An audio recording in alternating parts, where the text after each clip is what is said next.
اعوذ باللہ من الشیطان الرجیم بسم اللہ الرحمن الرحیم یا ایہا الذین آمنوا کتب علیکم الصیام کما کتب علی الذین من قبلکم لعلکم تتقون شہر رمضان الذی انزل فیہ القرآن الصوم لی وانا اجزی بہ۔ معزز خواتین و حضرات، رونق رمضان میں آپ سب کو خوش آمدید کہتا ہوں۔ خواتین و حضرات، اللہ تعالیٰ کا ہم پر لاکھ لاکھ کرم ہے اور ہم اس کے اتنے بڑے احسان مند ہیں کہ اس نے ہمیں ایک مرتبہ پھر یہ مبارک مہینہ عطا فرمایا۔ خواتین و حضرات، جتنا شکر ادا کیا جائے وہ کم ہے۔ یہ وہ مبارک مہینہ جس میں قرآن کریم نازل ہوا، یہ وہ مہینہ کہ جس میں روزے فرض کیے گئے، ہمیں تحفہ دیا گیا۔ میں نے ابھی ایک حدیث قدسی یہاں پر بیان کرنے کی سعادت حاصل کی۔ اللہ تعالیٰ فرما رہا ہے کہ الصوم لی وانا اجزی بہ، روزہ میرے لیے ہے اور میں ہی اس کی جزا دوں گا۔ خواتین و حضرات، یہ مبارک مہینہ وہ مبارک مہینہ کہ جس میں ایک رات ایسی آتی ہے کہ جو 1000 مہینوں سے افضل ہے۔ خواتین و حضرات، ہم کتنے خوش قسمت ہیں۔ یہ وہ مہینہ کہ جس کے 3 اشرے، رحمت کا اشرہ، مغفرت کا اشرہ اور آتش دوزخ سے نجات کا اشرہ۔ جب رحمت ہو گئی تو پھر مغفرت بھی ہو گئی، جب مغفرت ہو گئی تو آتش دوزخ سے نجات بھی ہو گئی۔ ہم رونق رمضان کے ساتھ 30 دن تک آپ کے ساتھ رہیں گے انشاءاللہ تعالی۔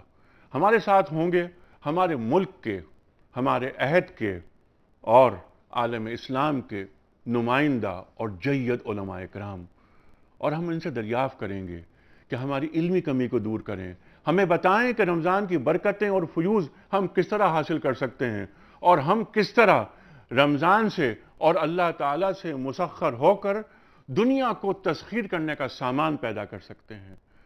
خواتین و حضرات، رمضان کا مہینہ بہت بابرکت مہینہ ہے، ہم سب جانتے ہیں۔ بس کوشش ہماری یہ ہے کہ اس کی برکتوں کو اور اس کے فیوز کو زیادہ سے زیادہ حاصل کیا جائے، جس سے انسان کا جو نفسیاتی ڈھانچہ ہے وہ تبدیل ہو۔ کاش رمضان کے مہینے جو آتے ہیں، ہم روزے رکھتے ہیں، ہماری شخصیت میں تبدیلی آئے اور ہمارا جو سوچ کا انداز ہے، فکر کا انداز ہے، وہ تبدیل ہو، فرد تبدیل ہو، معاشرہ تبدیل ہو، ریاست تبدیل ہو، ہماری نیکیوں کے اثرات ہمارے معاشروں پر نظر آئیں اور پھر ایک ایسی کائنات تخلیق پائے، تشکیل پائے کہ جو رہنے کے لائق ہو۔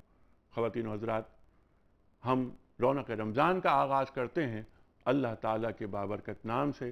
قاری خالد عثمان علوی صاحب سے گزارش ہے کہ پیام صبح کا آغاز قرآن کریم کی آیات سے فرمائیں۔ محترم قاری خالد عثمان صاحب۔ بہت شکریہ انیک صاحب۔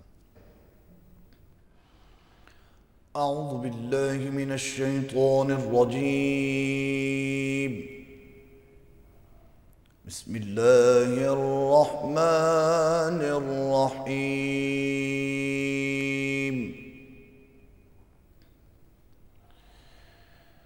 یا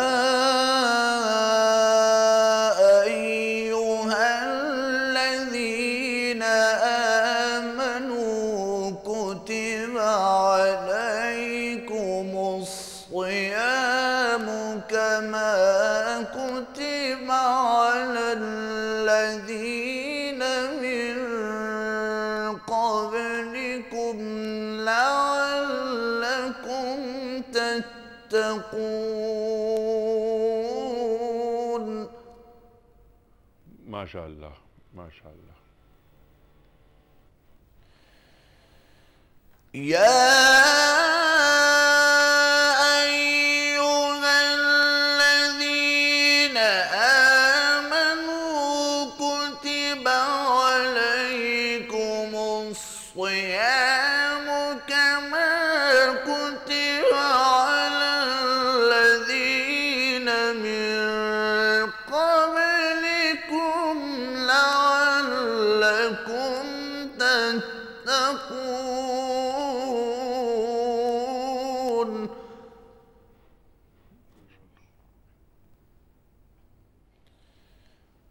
أياما معدودات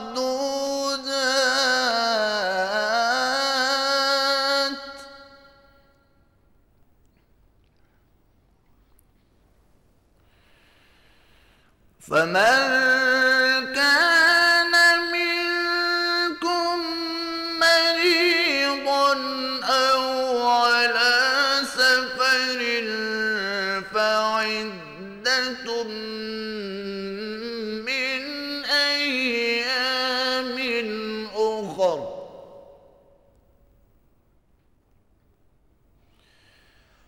وعلى الذين يطيقونه فدية طعام مسكين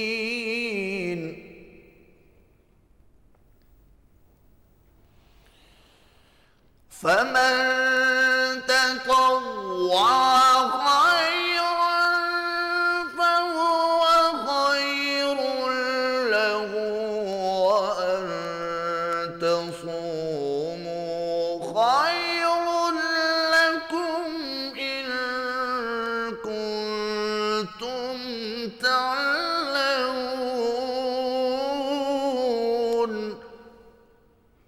صدق الله العظيم ماشاءاللہ قاری صاحب، سبحان اللہ و جزاک اللہ۔ تشریف فرمائے ہمارے ساتھ محترم مولانا محمد اسد تھانوی صاحب، سب آپ سے واقف ہیں، مقبول نام، بہت محبوب نام، بہت معروف نام ہمارے ملک کا۔ آپ کے ساتھ تشریف فرمائے محترم مولانا شجاع الدین شیخ صاحب، سب آپ سے واقف۔ خواتین و حضرات، ہمارے ان علماء اکرام سے براہ راست ٹیلی فون کر کے بات کرنے کے لیے جو نمبرز ہیں وہ نمبرز ہیں 021-345-28061 اور 021-345-27009۔ تھانوی صاحب سے گفتگو کا ہم آغاز کرتے ہیں۔ تھانوی صاحب، سب سے پہلے تو آپ کو اور شیخ صاحب کو اور پورے عالم اسلام کو ماہ سیام مبارک۔ آپ کو بھی مبارک۔ سرکار دو عالم صلی اللہ علیہ وآلہ وسلم ماہ شعبان میں ایک خطبہ عطا کر رہے ہیں، بخاری میں بھی ہے، مسلم میں بھی ہے، رمضان کے تعلق سے کہ ایک ایسا مہینہ آنے والا ہے، سایہ فگن کرنے والا ہے کہ جس میں رحمتیں ہیں، برکتیں ہیں، عظمتیں ہیں۔ ذرا اس خطبے سے آغاز کرتے ہیں۔ یہ بسم اللہ الرحمن الرحیم۔ جیسا کہ آپ نے فرمایا، بخاری شریف میں، صحیح مسلم میں اور حدیث کی دیگر کتابوں میں اور بھی راویوں سے روایت ہے، حضرت سلمان فارسی رضی اللہ تعالیٰ عنہ فرماتے ہیں کہ شعبان کا آخری دن تھا، شاید 29 شعبان ہو، اور جمعہ کا دن تھا، تو جناب رسول اللہ صلی اللہ علیہ وسلم ممبر پر تشریف لائے اور خطبہ دیا، قد اظلکم شہر عظیم مبارک، فرمایا کہ تمہارے اوپر ایک عظمتوں والا، برکتوں والا، نورانی مہینہ سایہ فگن ہونے والا ہے۔ سبحان اللہ۔ پھر لمبی حدیث ہے یہ، اس میں فرمایا ھذا شہر الصبر والصبر لیس لہ جزاء الا الجنہ، فرمایا کہ صبر کا مہینہ ہے، یعنی اس میں آدمی پورے دن کھاتا نہیں ہے، پیتا نہیں ہے، علائق دنیاوی سے رکا رہتا ہے، یعنی صبر کرتا ہے، تو فرمایا والصبر لیس لہ جزاء الا الجنہ، اور صبر کا کوئی بدلہ نہیں ماں سوائے اس کے کہ اللہ جل جلالہ اس کے بدلے میں جنت عطا فرمائیں گے۔ فرمایا وھذا شہر المواسات، اور یہ غمخواری کا مہینہ ہے۔ غمخواری سے مراد یہ ہے کہ امت مسلمہ جن کو اللہ تعالیٰ نے تمول عطا فرمایا ہے، خود تو ویسے ہی روز پیٹ بھر کر کھانا کھاتے ہیں، اس رمضان المبارک کے مہینے میں کوئی اگر پڑوس میں غریب ہے، نادار ہے، خاندان میں کوئی بیوہ خاتون ہے، یتیم بچے ہیں، کوئی محتاج ہے، ان کا بھی خیال کریں، ان کے بھی گھر پر راشن پہنچا دیں تاکہ ان کا بھی رمضان المبارک اچھا گزر جائے۔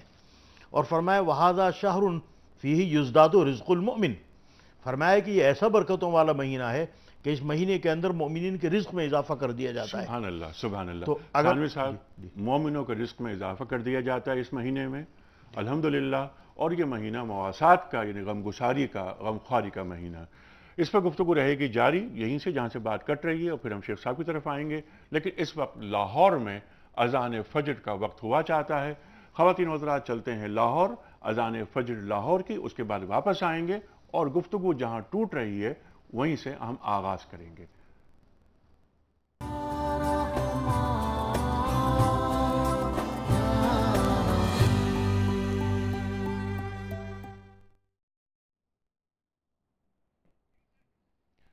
ویلکم بیک خواتین و حضرات، رونق رمضان میں ایک بار پھر خوش آمدید۔ تشریف فرمائے محترم مولانا محمد اسد تھانوی صاحب اور محترم مولانا شجاع الدین شیخ صاحب۔ تھانوی صاحب، جہاں بات کٹی تھی وہیں سے بات شروع کرتے ہیں۔ جی، میں عرض کر رہا تھا کہ اس حدیث میں جناب رسول اللہ صلی اللہ علیہ وسلم نے فرمایا وَهَذَا شَهْرٌ فِيهِ يُزْدَادُ رِزْقُ الْمُؤْمِنِ، یعنی اس مہینے کے اندر مومن کے رزق میں اضافہ کر دیا جاتا ہے۔ اگر آپ اپنے گھر میں، میرے گھر میں، محلے میں، پڑوس میں، رشتہ داروں میں دیکھیں تو سال کے 11 مہینے میں جو کھانے کی چیزیں اللہ تعالیٰ عطا فرماتے ہیں، ایک عام آدمی کو بھی اس رمضان المبارک میں کھانے کی چیزیں اس سے زیادہ ملتی ہیں، متنوع ملتی ہیں۔ میں ایک مرتبہ ایک اپنی ہمشیرہ کے فلیٹس کے کمپلیکس میں ان سے ملنے گیا رمضان المبارک میں، تو نیچے 2 چوکیدار بیٹھے ہوئے تھے اور افطار میں چند منٹ باقی تھے، اور جو دسترخوان ان کے سامنے بچھا ہوا تھا بلا مبالغہ 10 آدمیوں کی افطاری رکھی ہوئی تھی۔ تو میں نے جب وہ یہ دیکھا تو میں نے کہا دیکھو یہ غریب لوگ ہیں، یہ چوکیدار ہیں، ان کے گھر والے یہاں نہیں ہیں، پکانے والے یہاں نہیں ہیں، یہ تنہا یہاں نوکری کر رہے ہیں۔ لیکن جو جناب رسول اللہ صلی اللہ علیہ وسلم نے فرمایا کہ فیہ یزداد رزق المؤمن، تو ان کے رزق میں بھی اللہ تعالیٰ نے اتنا اضافہ کر دیا کہ افطاری کے لیے اتنا سامان رکھا ہے جو یہ کھا نہیں سکتے۔ پھر اسی حدیث میں جناب رسول اللہ صلی اللہ علیہ وسلم نے فرمایا کہ یہ ایک ایسا مہینہ ہے کہ اول رحمت، پہلا جو عشرہ ہے اس کا وہ رحمت کا مہینہ ہے۔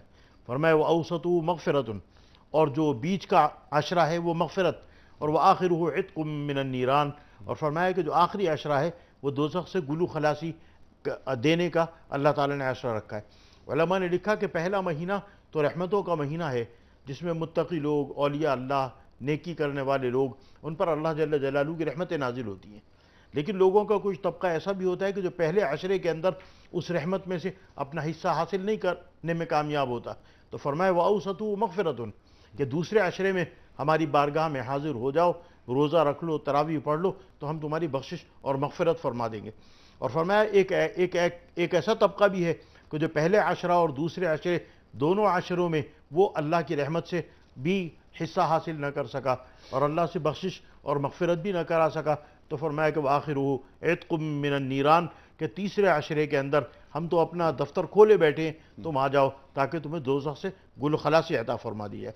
پھر اسی لمبا یہ حدیث ہے اور لمبا خطبہ ہے، اسی حدیث میں جناب رسول اللہ صلی اللہ علیہ وسلم نے فرمایا کہ اس ماہ مبارک میں اللہ جل جلالہ نے ایک ایسی رات تمہیں عطا فرمائی ہے جس کا نام ہے لیلۃ القدر۔ لیلۃ القدر خیر من الف شہر، جو 1000 مہینوں سے زیادہ افضل ہے، اور 1000 مہینے بنتے ہیں 83 سال اور 4 مہینے۔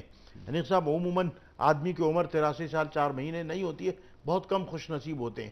تو یعنی اللہ نے اس مہینے میں ایک ایسی رات عطا فرما دی کہ اس رات میں اگر ہم اللہ کی عبادت کر کے اللہ جل جلالہ کو ہم راضی کر لیں تو اللہ جل جلالہ 83 سال 4 مہینے کی عبادت سے زیادہ بڑی عبادت قبول کریں گے اور زیادہ فضل والی ہے۔ اے اللہ کتنے فضل والی ہے! قرآن میں کہا خیر من الف شہر، کہ 1000 مہینوں سے زیادہ بہتر ہے، دگنی بہتر ہے، 4 گنی بہتر ہے، 10 گنی بہتر ہے۔ علماء نے لکھا کہ جتنے اخلاص کے ساتھ اس رات میں جاگو گے اور عبادت کرو گے اتنا ہی اجر اللہ تعالیٰ عطا فرمائیں گے۔ تلاش کرو اس رات کو، اور یہ بھی فرمایا کہ جو آخری عشرے کی طاق راتیں ہیں 5، 21، 23، 25، 27، 29، اس کے اندر اس کو تلاش کرو۔ علماء نے لکھا کہ تعین اللہ جل جلالہ نے اس لیے نہیں کی تاکہ اگر ایک رات متعین کر دیتے اور کوئی آدمی بیمار ہے، اہل خانہ بیمار ہے، سفر میں ہے، عبادت نہ کر سکتا، پورے سال قلق رہتا، اس لیے 5 راتوں کو شب قدر کا اجر عطا فرما دیا کہ جس بھی رات میں جاگو گے اللہ تعالیٰ تمہیں شب قدر کا اجر عطا فرمائیں گے۔ شیخ صاحب، بنیاد پوری تصور اور شعبان کے مہینے میں جو خطبہ عطا کر رہے ہیں سرکار دو عالم صلی اللہ علیہ وسلم، اس پر تفصیل سے روشنی آپ نے ڈالی۔ قرآن کریم ارشاد فرماتا ہے کہ یا ایھا الذین آمنوا کتب علیکم الصیام کما کتب علی الذین من قبلکم لعلکم تتقون۔ اب یہاں کتب علیکم الصیام، یہاں پر کتبہ کا لفظ آیا، اور پھر لعلکم تتقون، شاید کہ تم متقی ہو جاؤ، تو یہاں پر یقینی امر نہیں ہے، اس پر ذرا کچھ گفتگو کیجئے۔ بسم اللہ الرحمن الرحیم۔ جس خطبے کا ذکر آیا اس میں تقریباً تمام باتیں ہمارے سامنے آ گئی ہیں۔ اس میں ایک بات یہ بھی نبی کریم صلی اللہ علیہ وسلم نے بیان فرمائی کہ ایک نفل کا ثواب ایک فرض کے برابر عطا ہوتا ہے، اور ایک فرض کا ثواب 70 فرضوں کے برابر عطا ہوتا ہے۔ گویا نیکیوں کا اجر جو ہے وہ ملٹیپلائی کر دیا جاتا ہے اس ماہ مبارک میں۔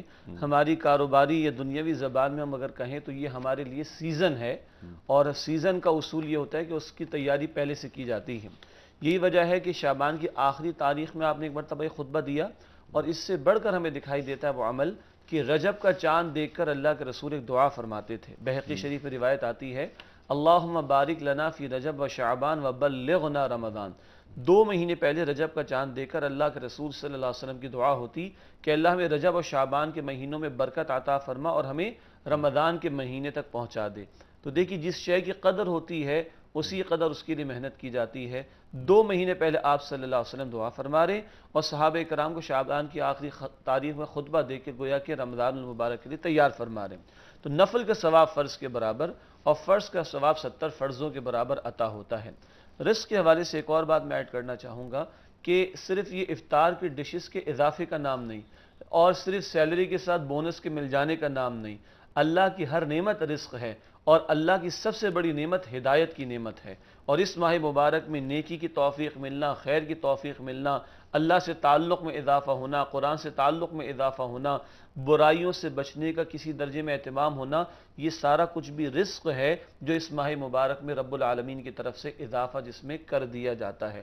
اسی لیے ایک اور حدیث میں ذکر آتا ہے کہ جب اس ماہ مبارک کا آغاز ہوتا ہے تو ایک پکارنے والا روزانہ پکارتا ہے، اے نیکی کے شوقین آگے بڑھ اور نیکی کر لے، اور ایک بدی کے شوقین رک جا اور باز آ جا۔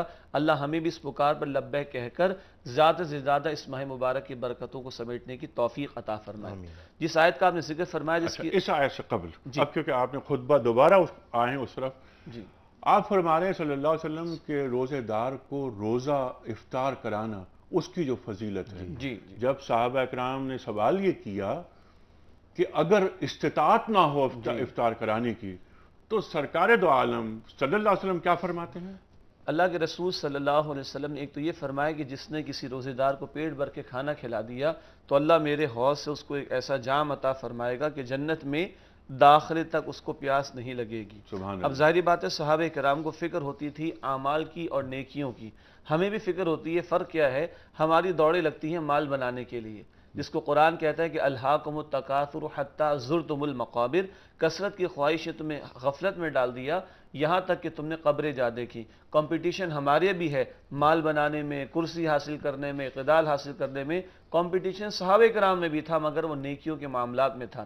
اب بعض وہ غریب صحابہ کرام کہ جن کے پاس مالی استطاعت نہیں تھی، انہوں نے یہ سوال کیا آپ صلی اللہ علیہ وسلم سے کہ یا رسول اللہ کیا ہم غریب محروم رہیں گے اس سے؟ بڑا پیارا انداز تھا۔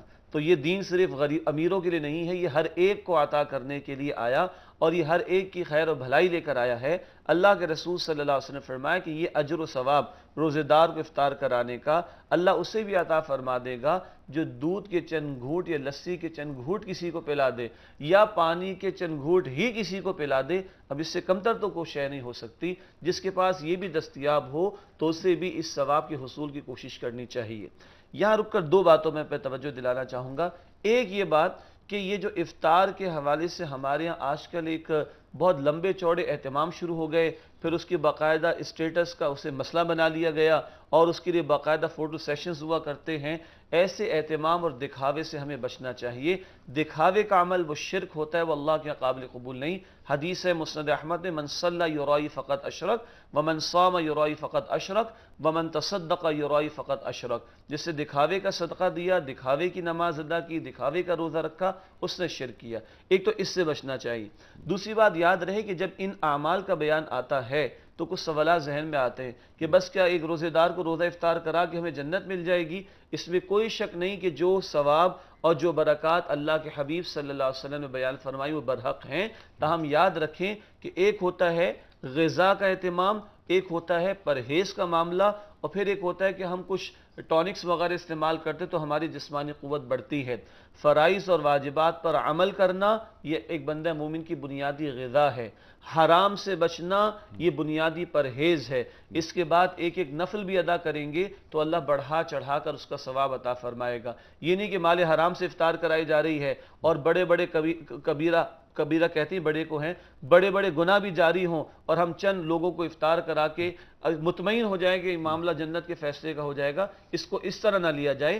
بنیادی کرائیٹیریا پہلے پورا کرنا شرط ہے، فرائض و واجبات کی پابندی، حرام سے بچنا، پھر ایک ایک نفل کا ثواب بڑھا چڑھا کر انشاءاللہ اللہ عطا فرمائیں گے۔ سبحان اللہ، سبحان اللہ۔ نام و نمود، جی نمائش،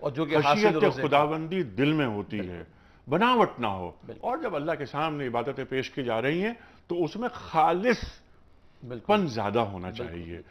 خواتین و حضرات، اس وقت ہم جا رہے ہیں بریک کی جانب، اور یہ بریک ہے لاہور میں اذان فجر کا. جب ہم واپس آئیں گے تو ہم تھانوی صاحب کی خدمت میں سوال رکھیں گے کہ جو آیت بھی آج تلاوت ہوئی، یا ایھا الذین آمنوا کتب علیکم الصیام کما کتب علی الذین من قبلکم لعلکم تتقون، اس آیت پر روشنی ڈالیں گے تھانوی صاحب. اس وقت ہم جا رہے ہیں اذان فجر لاہور کی جانب.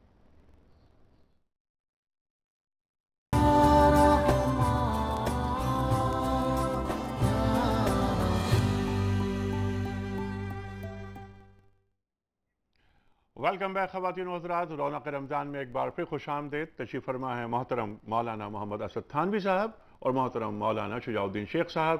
خواتین و حضرات، الحمدللہ پاکستان میں آج پہلا روزہ ہے اور رونق رمضان کا پہلا پروگرام ہم پیش کر رہے ہیں آپ کی خدمت میں، اور انشاءاللہ تعالی یہ سحر اور افطار کے پروگرام پورے مہینے ہم آپ کی خدمت میں پیش کرتے رہیں گے. پورے ملک کے جید علماء تشریف لاتے رہیں گے، ہماری علمی کمی دور ہوتی رہے گی، اور ہم رمضان المبارک اس خوبصورت مہینے کی برکات اور فیوز سمیٹتے رہیں گے. جہاں بات رکی تھی وہیں سے بات آگے بڑھائیں گے. تھانوی صاحب، یا ایھا الذین آمنوا کتب علیکم الصیام کما کتب علی الذین من قبلکم لعلکم تتقون پہ بات فرما رہے تھے آپ. بسم اللہ الرحمن الرحیم. قرآن پاک کی آیت سن 2 ہجری میں نازل ہوئی مدینہ منورہ میں، اور مدینہ منورہ میں جناب رسول اللہ صلی اللہ علیہ وسلم کے تشریف لانے کے بعد جو ایک اسلامی ریاست کی تشکیل ہوئی تو وہاں احکام نازل ہوئے، نماز عید کا، نماز بقر عید کا، صدقۃ الفطر کا، وغیرہ وغیرہ.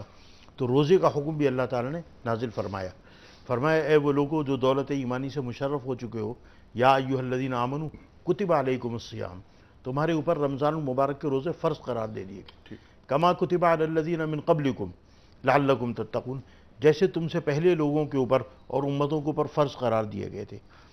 حضرت داؤد علیہ السلام کے تذکرے میں آیا کہ ایک دن روزہ رکھتے تھے، ایک دن افطار کرتے تھے.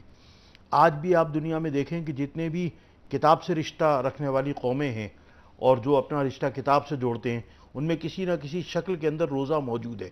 بھارت میں بھی ہمارے پڑوس میں برت کے نام پہ روزہ رکھا جاتا ہے.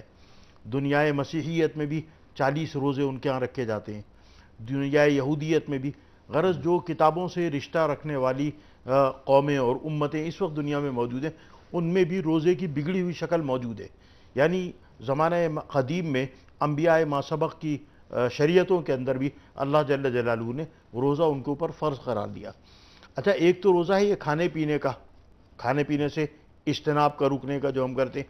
قرآن پاک میں ایک روزے کی اور بھی شکل ہے کہ قرآن پاک میں حضرت مریم علیہ السلام کے تذکرے میں اللہ تعالی نے فرمایا کہ فَإِمَّا تَرَيِنَّ مِنَ الْبَشَرِ أَحَدًا فَقُولِي إِنِّي نَذَرْتُ لِلرَّحْمَنِ صَوْمًا فَلَنْ أُكَلِّمَ الْيَوْمَ إِنسِيًّا. حضرت مریم علیہ السلام سے کہا کہ اگر کوئی فرد تمہیں نظر آئے اور تم سے بات کرنا چاہے تو تم کہنا إِنِّي نَذَرْتُ لِلرَّحْمَنِ صَوْمًا، میں نے تو اللہ کے لیے روزہ رکھا ہوا ہے، فَلَنْ أُكَلِّمَ الْيَوْمَ إِنسِيًّا، لہذا میں بات نہیں کروں گی. تو معلوم بات کرنے کا بھی روزہ ہے، یعنی یہ بھی روزے کی ایک شکل ہے. تو بہرحال یہ جو طلوع صبح صادق سے لے کر غروب آفتاب تک علائق دنیاوی اور کھانے پینے سے اجتناب کا حکم اللہ تعالیٰ نے عطا فرمایا، یہ مسلمانوں کو فرض قرار دیا. اور جیسے شجاع الدین شیخ صاحب نے حدیث کا وہ جملہ آپ کو 29 شعبان والی حدیث کا سنایا کہ جناب رسول اللہ صلی اللہ علیہ وسلم نے فرمایا کہ یہ جو روزہ ہے رمضان المبارک کا، اور یہ رمضان المبارک کا مہینہ ہے، اس میں اللہ جل جلالہ نے یہ نورانیت اور یہ فضیلت عطا فرمائی ہے کہ اگر کوئی نفلی کام کرو گے تو فرض کے برابر اجر دیا جائے گا کم سے کم، اور اگر کوئی فرض ادا کرو گے تو 70 گنا ثواب دیا جائے گا کم سے کم. واللہ یضاعف لمن یشاء، اس کو زیادہ بھی بڑھایا جا سکتا ہے. اور ایک میں آپ کی توجہ اور ایک بات کی طرف دے رہا ہوں کہ آپ نے فرمایا لعلکم تتقون، تقوی. حدیث شریف میں آتا ہے کہ جناب رسول اللہ صلی اللہ علیہ وسلم نے فرمایا الا ان التقوی ہاہنا واشار الی القلب، کہ جناب رسول اللہ صلی اللہ علیہ وسلم نے تقوی یہاں ہے اور اپنے قلب کی طرف اشارہ کیا. تو رمضان المبارک کے تقوی کا آپ اس سے ایک اندازہ لگائیے کہ ایک بندہ مومن، ایک بندہ مسلمان سال کے 11 مہینے دکان پہ بیٹھ کے کم تولتا ہے، ملاوٹ کرتا ہے، دفتر میں بیٹھ کے رشوت لیتا ہے، سود کو شیر مادر کی طرح ہضم کرتا ہے، یتیم بھتیجوں کا مال کھا جاتا ہے، بہنوں کی میراث کھا جاتا ہے، لینڈ گریبنگ کرتا ہے، لوگوں کی زمینوں پہ قبضہ کرتا ہے، یہ تمام حرام کام کرتے وقت اس کو کبھی خیال نہیں آتا کہ میرے ان کاموں سے میرے ایمان کی چادر ٹوٹ جائے گی، میرے ایمان کی چادر پھٹ جائے گی، میرا عبداللہ اور عبد الرحمن مر جائے گا اور نتھو لال زندہ ہو جائے گا، کبھی اس کو احساس نہیں ہوتا۔ ادھر رمضان المبارک کا چاند نظر آیا، اس کی کرنیں قلب کے اوپر پڑیں، الا ان التقوی ہاہنا واشار الی القلب، اور کالے پردے یہاں سے ہٹ گئے اور براہ راست انوار الہی منعکس ہونے لگے۔ اب رات کی تاریکی ہے، اندھیرا ہے، آپ گھر کے اندر موجود ہیں، مولانا صاحب کو نمازی نہیں دیکھ رہا، پیر صاحب کو ان کا مرید نہیں دیکھ رہا، حاجی صاحب جو 5 وقتہ نمازی ہیں ان کو محلے والے نہیں دیکھ رہے، صرف اللہ دیکھ رہا ہے۔ تو اگر طلوع صبح صادق کا وقت آیا ہے، آدھی روٹی کھائی آدھی چھوڑ دیتے ہیں، آدھی چائے پیے آدھی چھوڑ دیتے ہیں، کیوں کہ اگر طلوع صبح صادق کا وقت ہونے کے بعد بھی میں کھانا کھاتا رہا یا دودھ پیتا رہا یا پانی پیتا رہا یا چائے پیتا رہا تو میرا اللہ مجھے دیکھ لے گا اور میرا روزہ ٹوٹ جائے گا۔ ٹھیک ہے، لیکن تو علماء نے لکھا ہے کہ یہ جو نورانیت ہے رمضان المبارک کی، اس کا ہر مسلمان مشاہدہ کرتا ہے۔ بالکل ٹھیک ہے، لیکن جو رمضان المبارک کی نورانیت جیسے کہ آپ نے فرمایا اور حقیقت بھی یہی ہے، نظر ہمیں یہی آتا ہے، لیکن جب شوال کا چاند نظر آتا ہے تو رمضان کی برکتیں شوال میں باقی کیوں نہیں رہتی؟ ایک سوال یہ بڑا اہم ہے، میں رکھوں گا آپ کے سامنے، لیکن ایک امریکہ سے ایک کالر آپ سے بات کرنا چاہ رہے ہیں، لیتے ہیں ان کی کال۔ السلام علیکم۔ وعلیکم السلام جی، جواد ملک بات کر رہا ہوں امریکہ سے۔ جی جواد صاحب فرمائیے سر۔ میرا کوشچن تھوڑا سا آپ کی ٹاک سے ڈیفرنٹ ہے۔ میرا کوشچن یہ ہے کہ ایسے لوگ جو باہر ہیں، جیسے میں امریکہ میں ہوں یا کچھ ایسے لوگ جو انگلینڈ میں ہیں یا کہیں پر بھی ہیں، جی، وہ اپنا کام کاج کرتے ہیں، یہاں پہ کچھ عجیب روٹین ہوتی ہے، یعنی کہ آپ صبح جاتے ہیں شام میں آتے جی ہاں، ہیں، جی ہاں۔ تو وہ اگر نماز نہیں پڑھ سکتے تو وہ اس کا کیا حل کریں؟ روزہ تو ہم رکھتے ہیں، اچھا، لیکن اگر اب میں ایمبولینس کمپنی کے ساتھ کام کرتا ہوں، تو ٹھیک میں ہے، اگر نماز نہیں پڑھ سکتا تو میں اس کا کیا حل؟ اچھا، یعنی وقت پر یا باجماعت نماز ادا نہیں کر سکتے یا نماز بالکل ہی ادا نہیں کر سکتے؟ جماعت کے علاوہ بھی نہیں ادا کر سکتے نا، صبح 6 بجے ہم جاب پہ جائیں گے، اچھا تو شام کو 6 بجے آئیں گے، اچھا، تو اس درمیان دوران میں تو ہم نماز ادا نہیں کر سکتے۔ اچھا ٹھیک ہے، یہ سوال رکھتے ہیں ہم تھانوی صاحب کے سامنے۔ تھانوی صاحب، یہ سوال جو آپ نے ملاحظہ دیکھیے فرمایا، قرآن پاک میں اللہ تعالیٰ نے فرمایا ان الصلاۃ کانت علی المؤمنین کتابا موقوتا، ٹھیک ہے، قرآن پاک کی آیت۔ اللہ تعالیٰ نے فرمایا کہ مومنین کے اوپر نماز جو ہے ان کے وقت کے اندر فرض ہے، ذمہ داری ہے ان کی۔